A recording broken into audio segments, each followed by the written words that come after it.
Specific to analytics, wearable technology, and athlete performance, the industry is in its fairly nascent stages. We're seeing a lot of technologies on the market right now that focus on performance, whether it's load, heart rate monitoring, or in our case, statistical data.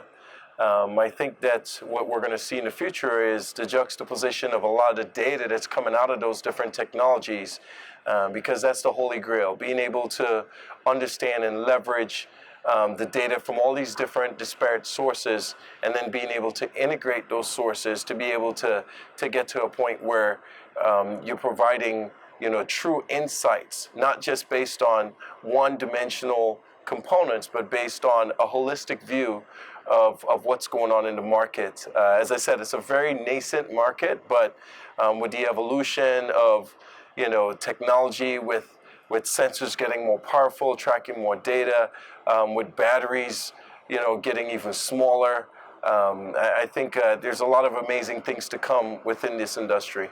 What I envision seeing in the market is some level of consolidation. This may come in acquisitions, mergers, or it may just come in the form of partnerships where different companies are working to deliver their algorithms on one device so that the athlete only has to have one device.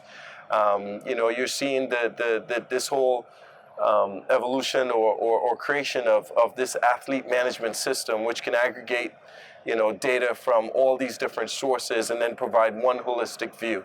So the thing for me is that I see a lot of consolidation in the market to be able to give the consumers what they want, when they want it, how they want it, all in real time, but minimizing the amount of devices that we actually put on our athletes.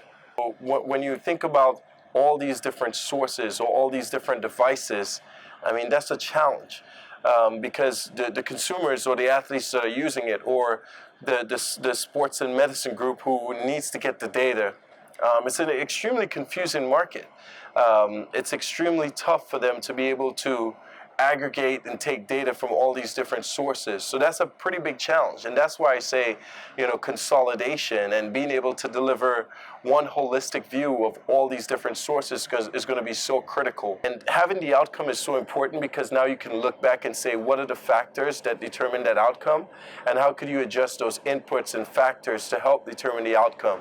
So from our perspective, when we built our platform, when we built our technology, we saw the need to be able to be open and be integrated into the market. So that's why we have an open infrastructure where anybody can subscribe to our RSS feed, can use the data as long as they have the right permissions from the teams, etc., to be able to use that data, whether it's to integrate with heart rate to provide context to a player. Hey, when your heart rate is this high, your shooting percentage is this low, so we need to get you in better shape, or to be able to integrate with a video partner.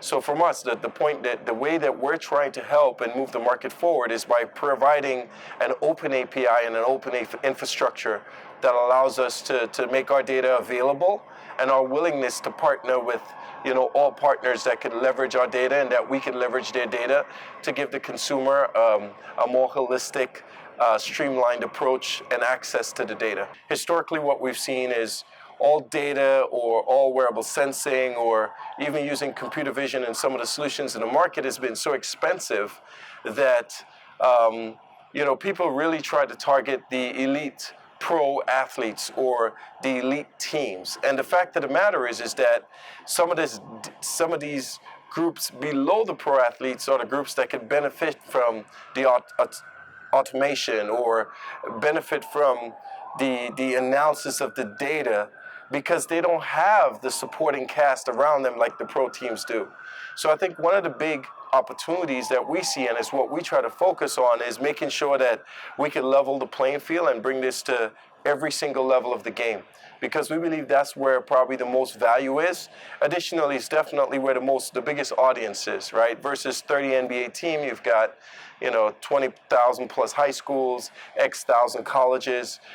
So those are some of the trends that we're seeing. We're seeing that people, they also want to get to the consumer, so they're trying to find ways to get to the consumer.